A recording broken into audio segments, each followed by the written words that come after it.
Bienvenidas, queridas amigas y amigos a Foro 17. Yo soy Alexis Ortiz, siempre muy contento, muy orgulloso de poder trabajar para ustedes, para poder conversar con ustedes. Y hoy vamos a merodear por un tema sumamente interesante, que es esa especie de estallido cultural que ha habido en Florida, en Miami, en las últimas épocas, en los últimos años, que han convertido a Miami en una ciudad referencia cultural, ya no solo una ciudad turística, educativa, deportiva, sino que se ha convertido en una ciudad referencia cultural. Por ejemplo, en este momento, hoy domingo, concluye el Art Basel, que es una feria de artes plásticas de importancia planetaria. Y la semana pasada, hace unos días, se realizó aquí en Miami la Feria del Libro de Miami, la feria número 35, que es una feria del Miami-Dade College, que ya es un instituto también de proyección internacional. Esa feria, bueno, ya ha llegado a tener una jerarquía como la feria de Guadalajara, la de Buenos Aires, la de Madrid, la de Frankfurt. Realmente es algo importantísimo. Y para hablar de eso, invitamos a una persona muy inteligente, una venezolana muy lujosa y también de proyección internacional, que tuvo un protagonismo importante en la pasada feria de Miami, la Feria del Libro de Miami. Ella fue en Venezuela, imagínense ustedes, ella tuvo una importancia bastante significativa como figura de la cultura, de la política, fue ministra del segundo gobierno democrático de Carlos Andrés Pérez, incluso hasta condujo un programa de televisión en una de las televisoras más importantes de Venezuela, y esta señora, esta venezolana lujosa, culta, talentosa, es Beatrice Rangel. Bienvenida, querida Beatrice. Muchísimas gracias, Alexis, 1.000.000. Pero yo creo que una de las galardones laborales de los cuales yo me siento más orgullosa es que fui directora de Teatro Teresa Carreño en Venezuela. Sí, es verdad. Y el Sí. Teatro Teresa Carreño es el más importante de Venezuela y uno de los más importantes de Sudamérica. Bueno, competía en programación con el Colón de Buenos Aires y el Met de Nueva York en su momento. Ahora, como todo en Venezuela ha decaído, pero de verdad, el Teresa Carreño era visto con envidia por muchísimos países de América Latina y con orgullo por todos los venezolanos. No, y también es importante decir que Beatrice Rangel es una de las animadoras de la fundación de Mario Vargas Llosa, nuestro insigne Premio Nobel de Literatura peruano-español. Bueno, háblanos de la feria, porque tú allí tuviste un protagonismo. ¿Cómo fue la feria?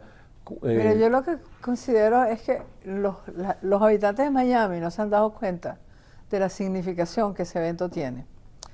Hace aproximadamente 3 décadas, 2 personas se les ocurrió, Mick Swan, el dueño de Books and Books, y Eduardo Padrón, que Miami podía atraer todo lo que era la literatura hispana. Eduardo Padrón, el rector del Miami-Dade College. Del Miami-Dade College, que se podía traer aquí a la literatura hispana haciendo una feria del libro. Y todo el mundo pensó que, bueno, en Miami, no, si esto es playa, esto es mall, no sé qué.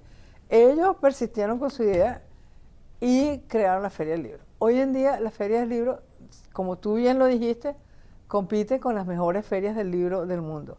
Pero además yo diría que tiene una característica que no tienen las demás.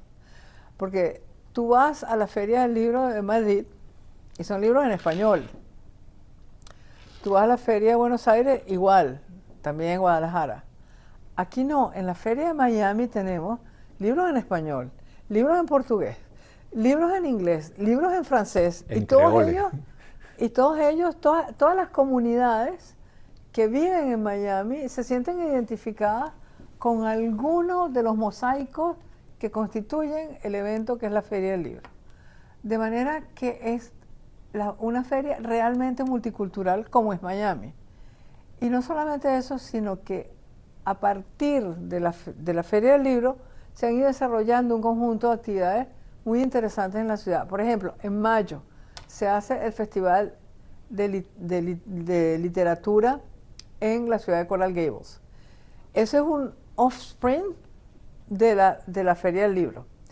Durante todo el año, la Feria del Libro hace unos coloquios interesantísimos debatiendo temas de actualidad que impactan nuestra cultura, nuestro idioma, nuestra forma de ver la vida. De manera que, a mi modo de ver, aun cuando Art Basel, desde el punto de vista económico, es muchísimo más exitosa, ¿en qué sentido? En que Art Basel genera unas ventas de arte, inclusive mayores que la Feria de Basilea en Suiza. O sea, antes del COVID, la última había habido ventas por más de 600 millones de dólares. En cambio, en Basilea, en la Feria de Basilea, las ventas habían sido de 480, 490. De manera que, desde el punto de vista económico, Art Basel es una gran... Pero desde el punto de vista cultural, la Feria del Libro de Miami es la que tiene más peso y gravitación. Si a eso le añades su influencia también sobre lo que es la programación netamente cultural de eventos en el Arts Center, tú tienes aquí un nódulo bien interesante de desarrollo cultural en Miami, que no sé si lo estamos aprovechando los habitantes de Miami lo suficiente, porque la gente de afuera sí. Ya tú vas, por ejemplo, a Nueva York, vas a Chicago, vas a Los Ángeles y encuentras que la gente que organiza viajes está organizando viajes alrededor de la Feria del Libro de Miami, porque además, así como hoy domingo está terminando Art Basel, el domingo pasado terminó la Feria del Libro. Entonces, se están organizando tours alrededor de los dos eventos, con lo cual estamos atrayendo personajes muy importantes del mundo de la cultura y también del mundo de las artes. Sí, estaba viendo, tengo aquí anotado, Beatrice Rangel, que más de 300 invitados y más de 90, entre los invitados muy destacados, más de 90 en español, que es realmente un exitazo en materia de participación, ¿no? Bueno, eso fue lo que, y ahora sí voy a hablar de la Fundación Internacional para la Libertad, que preside Mario Vargas Llosa, y que dentro de la Fundación Internacional para la Libertad hay un programa que se llama la Cátedra Vargas Llosa. ¿Qué hace la Cátedra Vargas Llosa? La Cátedra Vargas Llosa básicamente lo que hace es fomentar el interés por la literatura, sobre todo en los niños y en los jóvenes. Luchar por la preservación del lenguaje, porque el lenguaje es fundamental para que cualquier persona pueda hacer construcciones intelectuales importantes, sean ellas mecánicas, porque tú eres un ingeniero, sean ellas de artes, porque tú eres un pintor. Pero sin un lenguaje claro y un lenguaje sofisticado, no vas a poder hacer construcciones intelectuales complejas. Lo otro es fomentar la cultura de la libertad. Es tan importante que los seres humanos cultiven la libertad y la lleven y reconozcan que en cada uno de sus actos pueden afectar la libertad positiva o negativamente. Entonces, la Cátedra Vargas Llosa ha hecho un acuerdo con la Feria del Libro para participar en varios coloquios. Y en esta última Feria del Libro, el primer coloquio que hicimos fue el de la cultura de la cancelación en comparación con la cultura abierta. ¿Qué es la cultura abierta? La cultura abierta es que yo respeto lo que tú pienses, no importa si es diferente a lo mío. Y yo trato de entender cómo tú piensas para ver si algunos de esos elementos pueden enriquecerme a mí, y habrá algunos que a lo mejor yo considere que me dañen y los rechace, pero eso no significa que te voy a rechazar a ti como ser humano, ni que te voy a insultar, ni que te voy a cancelar.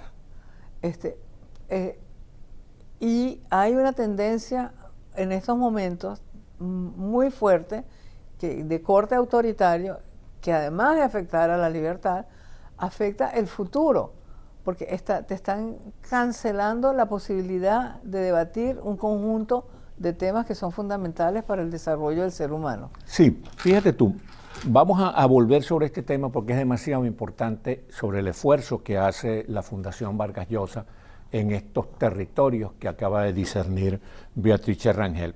Pero volvamos un momentito a la Feria del Libro, porque en la Feria del Libro, querida Beatrice, aparte de presentar libros y música y, bueno, artesanías, actividades de todo tipo, hay algo que me interesa muchísimo que tú comentes, ¿no? Todo lo que tenga que ver con la Feria del Libro. Pero algo que me interesa muchísimo que tú comentes es la programación que hay para los niños. O sea, que la feria es una actividad familiar. Y tú acabas de decir algo muy importante, que es que no le estamos sacando provecho suficiente a ese servicio cultural, familiar que nos presenta la Feria del Libro. Bueno, es que hay 3 tipos de actividades para los niños los fines de semana que a mí me parece que son espectaculares y que no solamente nutren a los niños, sino a la familia entera, porque son actividades en familia, que son la narrativa de cuentos, la escritura rápida y de cualquier relato, la escritura de un relato simple, muy sencillo para que un niño lo pueda hacer y compararlo con lo que hacen otros niños. Y también la exhibición de ese increíblemente rico crisol cultural del cual forma parte Miami también, porque hay exhibición sobre las culturas, sobre el medio ambiente y de una manera no punitiva, como muchos ambientalistas te los quieren presentar, sino una manera de cómo el ser humano es parte de ese medio ambiente y puede interactuar con ese medio ambiente sin dañarlo, que es lo importante a enseñar a los niños. Y eso es muy bueno, porque cuando tú estimulas a un niño a leer, él obliga a toda la familia a leer. Cuando estimulas a un niño a respetar la naturaleza, los animales, las plantas, él obliga al resto de la familia a tener una actitud conservacionista también. Exacto.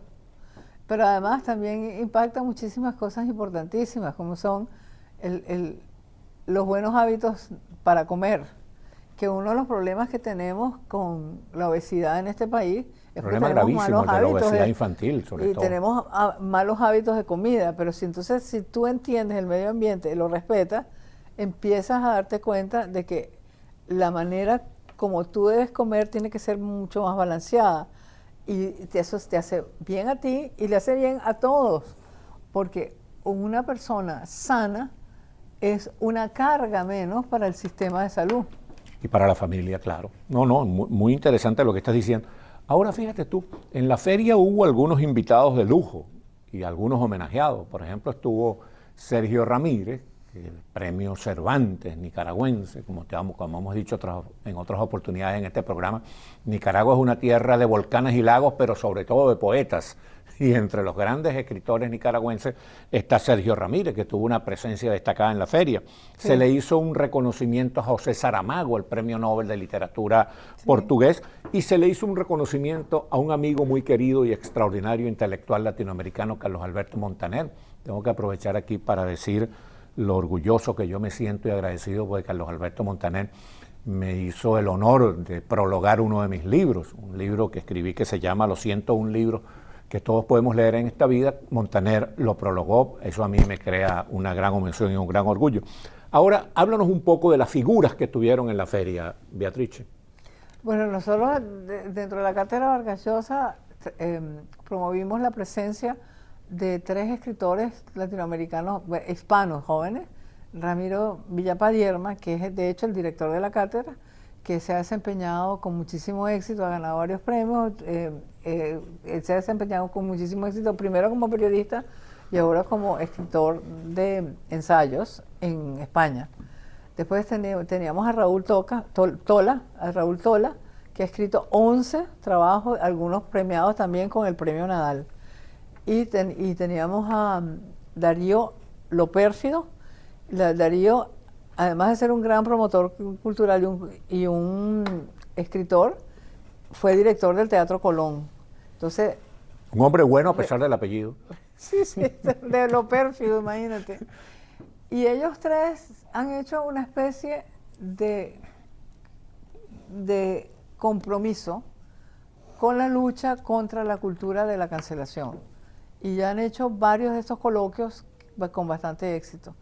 En el próximo coloquio creo que nos vamos a enfocar más en el uso del lenguaje, el uso correcto del lenguaje.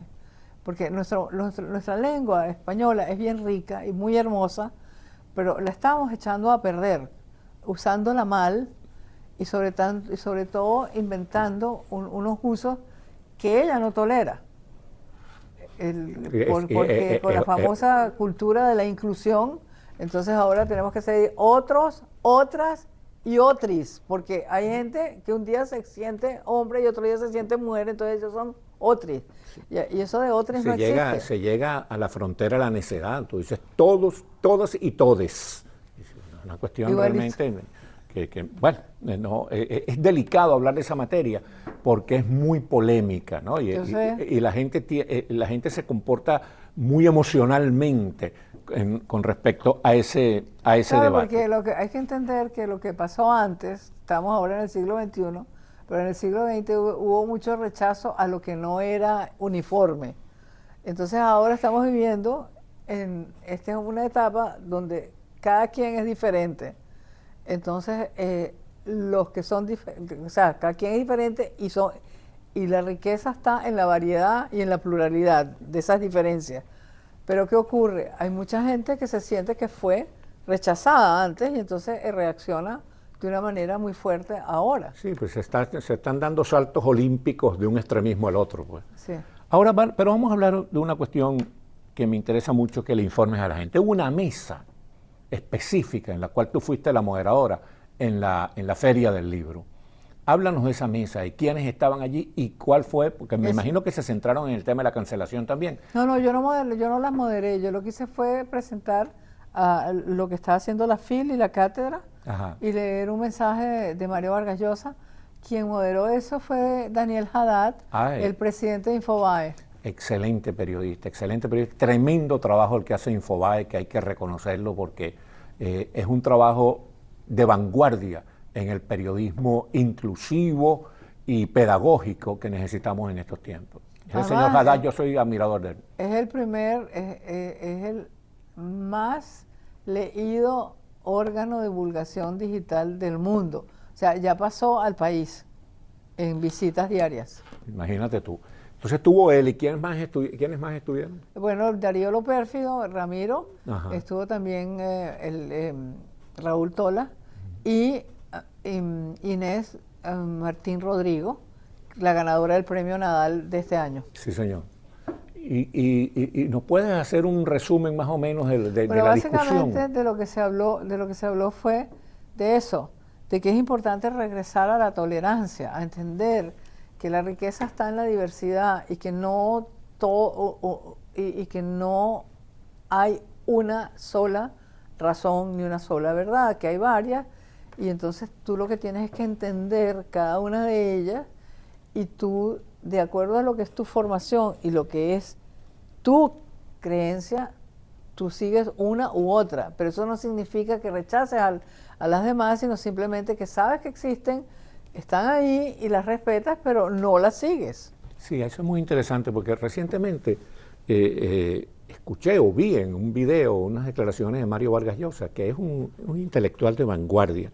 Es más, yo siempre me he planteado que a la vanguardia del pensamiento político hispanoamericano, por lo menos latinoamericano, suelen estar los grandes escritores como Mario Vargas Llosa, Octavio Paz, Enrique Krauze, es decir, gente que realmente empuja hacia adelante nuestro pensamiento. Entonces, Mario Vargas Llosa decía algo sumamente interesante, y es que primero reconocía y se congratulaba de cómo el español ha ocupado un espacio favorable, interesante dentro de la cultura norteamericana, porque además después de México, donde hay más gente de habla española, es Estados Unidos.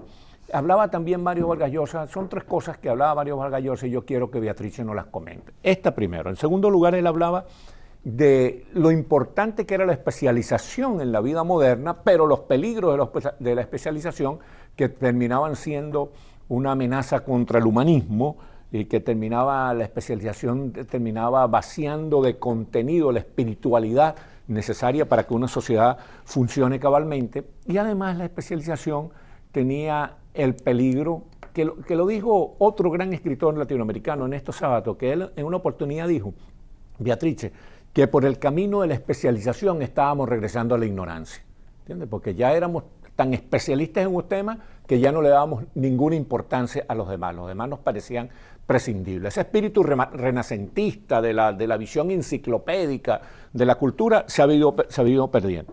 Y otro comentario de Vargas Llosa, que también me interesa que comente, tiene que ver con lo que ya has hablado, la intolerancia, el fanatismo, el tribalismo, la cancelación, el rechazo a las ideas de los demás. Los que antes se sentían perseguidos ahora persiguen. Entonces, es una cuestión absolutamente incomprensible y además terriblemente peligrosa. Bueno, mira, en relación a la superespecialización, yo creo que eso tiene mucho que ver con la economía. Si nosotros, es decir, el mundo, cuando digo nosotros digo el mundo entero, a partir de finales del siglo XIX, abandona la economía agrícola e ingresa en la economía industrial. La economía industrial requería de especialización. Entonces, ¿qué es lo que pasa? A la gente empiezan a enseñar, a adiestrarla para que se enfoque en un eslabón de la cadena de producción y lo domine. Porque si ese eslabón de la cadena de producción funciona perfectamente, va a poder hacer enlace con el próximo y vas a poder tener una cadena, una función de producción eficiente, efectiva y eficaz, que era lo que se perseguía. Pero resulta que con la globalización tenemos que regresar a eso que tú has descrito, como la cultura renacentista. ¿Por qué? Porque la globalización te obliga a ver las cosas dentro de un conjunto. O sea, un problema no tiene solución aislado del contexto en que ese problema ocurre. Hay cosas, por ejemplo, en este momento que las estamos viendo y las estamos viviendo. ¿Por qué puede haber una recesión económica en puertas? No solamente, vamos a decir, por la inflación y por todas las políticas que hubo, el COVID y no sé cuánto, pero también porque ya la economía mundial empezó a trabajar con dos motores, y un motor era China y un motor es Estados Unidos, un motor es China, otro motor es Estados Unidos. Esos motores tienen que ir coordinados. En el momento que se descoordinen, tú puedes tener un problema económico severo, y lo estamos viendo. Se ha roto la cadena global de producción, o sea, la cadena de suministro mundial se ha roto, y eso está impactando la inflación, está impactando una cantidad de cosas. Entonces hay que ver todo en su conjunto. Uno no puede decidir resolver algo sin entender el contexto. Mira, hay una cosa que en estos minuticos que nos quedan, que oye, estoy muy emocionado con este programa porque realmente estamos hablando de cosas sumamente trascendentes. Y es que hay una frase que se le atribuye a Zorrilla, otros se la atribuyen a Corneille, el francés, otros se la atribuyen a Tirso de Molina, incluso se ha hablado hasta de Quevedo, que dice, los muertos que vos mataste gozan de buena salud. Sí. Y la frase la referimos al libro. Todo el mundo no, mucha gente ha planteado que el libro se acabó, se murió, pero el libro, para los que anuncian su muerte, el libro goza de buena salud, ¿no? Mira, yo lo que pienso es que el libro se transformó, como todo. Entonces ahora no es que tenemos un libro o una versión de lo que es un libro, sino tenemos muchas. Tenemos el libro digital, tenemos el libro audiovisual y tenemos el libro impreso clásico. Y yo creo que los tres formatos interactúan entre ellos y enriquecen tu cultura. ¿Por qué? Porque cuando uno está leyendo, vamos a suponer que uno está leyendo a alguien como García Lorca, con aquellas descripciones preciosas que hace del campo español, no sé qué. Bueno, pero si tú, además de estarlo leyendo, estás viendo esos campos, a ti se te queda muchísimo más fijada en la mente la obra de García Lorca y la entiendes mejor si además ves los campos que él está describiendo. Bueno, igual pasa cuando a ti te dicen, bueno, es que en la época de Colón los viajes se hacían así, pero si tú ves cómo se hacían los viajes y ves efectivamente cómo eran los barcos, cómo funcionaban, entonces entiendes las dificultades del momento y entiendes la hazaña de Colón. Tienes toda la razón, porque hay una correspondencia en la vida moderna entre lo auditivo, entre lo audio y lo visual. De tal manera que hay que conducirse por allí. pero sin olvidar que la lectura es muy importante para el desarrollo del pensamiento y la capacidad creativa. Bueno, hay una frase que tú conoces mucho, porque te he oído repetirla a ti también, de Jorge Luis Borges, que decía que él no consideraba, que él no estaba orgulloso de los libros que había leído, que leyó muchísimo, sino que estaba, que de los libros que había escrito, que escribió muchísimo, sino de los libros que había leído. O sea que la lectura tiene que ser revalorizada, ¿no? Yo lo que sí, pero yo lo que pienso es que fíjate, la digitalización va a ayudar a eso. Porque, bueno, yo recuerdo cuando yo era niña, sentada en una sala con los abuelos leyéndote a ti algo. Y eso es lo que te empieza a formar el hábito de la lectura. Claro, el hábito de la lectura. Pero hoy en día, con los dos papás trabajando, con los horarios que coinciden con cuando los niños salen de la escuela, los niños tienen que ir a un daycare, no sé qué más. Eso no lo... Pero en la medida en que ahora muchos trabajos se pueden hacer desde el hogar, gracias a toda la red de transmisión remota que te permite estar en la oficina sin estar en la oficina, yo creo que eso va a regresar. Van a haber esos espacios en que la familia se reencuentre. ¿Y por dónde se va a reencontrar? A través de la lectura. Y buscar y estimular a los muchachos a que busquen en sus aparatos digitales. Y esa es una de las ideas que tiene, por ejemplo, la Cátedra Vargas Llosa, de usar los medios electrónicos modernos para fomentar la lectura. De hecho, una de las ideas que tienen es lanzar un concurso a través de tweets, que los niños puedan escribir una historia de inmigración a través de sus tweets. ¿Cuándo va a ser ese concurso? Se está planeando para el año que viene, pero se está organizando todavía. Bueno, nos queda un par de minutos. Vamos a hablar de la gente, aparte del Miami-Dade College y sus autoridades, que tienen una gran responsabilidad y un gran mérito en la realización de la feria desde que el señor Eduardo Padrón, el doctor Eduardo Padrón, era rector del Miami-Dade College. Aparte de esas grandes figuras académicas del Miami-Dade College, ¿qué otros protagonistas de la organización de la feria vale la pena destacar?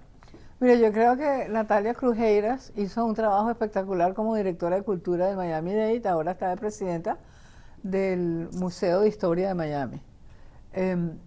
Está también Mariela Gal, que es la responsable del programa iberoamericano dentro de la feria, y está Deyanira Navarrete, que es la gran comunicadora. Yo creo que ese trío se ha anotado muchísimos goles, que ahorita que estamos en la época de la Copa Mundial, porque han visto con muchísima claridad hacia dónde va nuestra cultura y han sabido organizar la Feria del Libro alrededor de los nuevos desarrollos culturales. Yo creo que nosotros como ciudadanos de esta urbe multicultural deberíamos darles muchas gracias a estas tres señoras.